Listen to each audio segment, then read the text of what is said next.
What's up, race fans? Daniel, Blair, and Jim Holley. This is your post-race show. And Jim, long night of racing. A lot of questions. We got some answers. 250 class, Shane McGrath gets the win. A little deja vu from a year ago. 450 class, big night for Justin Barcia. Big night for Jason Anderson. Marvin Musquin, though, grabs the win. But in that 250 division, 1, 2, 3, the same guys from their heat do the same thing in the main, but it's Shane McGrath who takes off. Well, like you said, deja vu. You know, last year, Shane McGrath, he gets away with that win. Plessinger in second, but the new guy on the West Coast there, Adam Cianciarulo, finishes up third, and right behind him, Joey Savacci making that switch from the east over to the west. Also, you know, it was kind of a boring race, I thought. You know, Shane was on tonight. I mean, his bike, he never...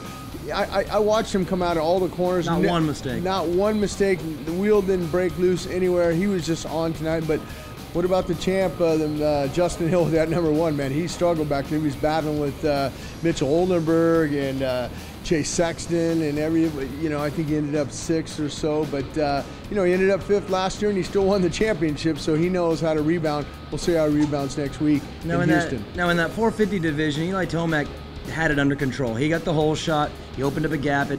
I thought he had it, and then all of a sudden he's down, and the race is wide open. Barcia's back out front. Musquin's in striking distance. Anderson, it changed the complexion of the race completely.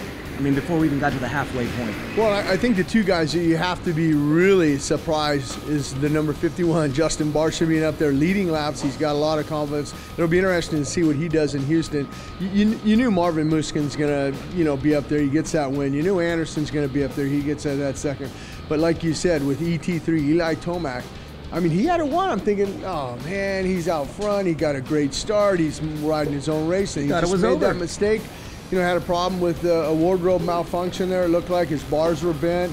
And, you know, he put himself in a big hole, deeper than last year. He's 25 points down heading into Houston next weekend.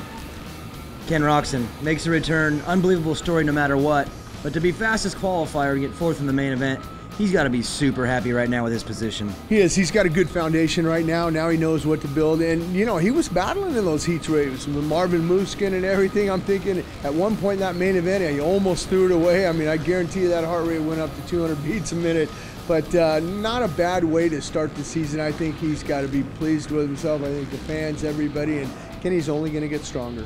Well, I think it's safe to say that it's going to be a long season. There's going to be a lot of changes, and we're just happy to get through Anaheim and on to Houston. So this is Daniel, Blair, Jim Holley with your post-race show. We'll see you next week.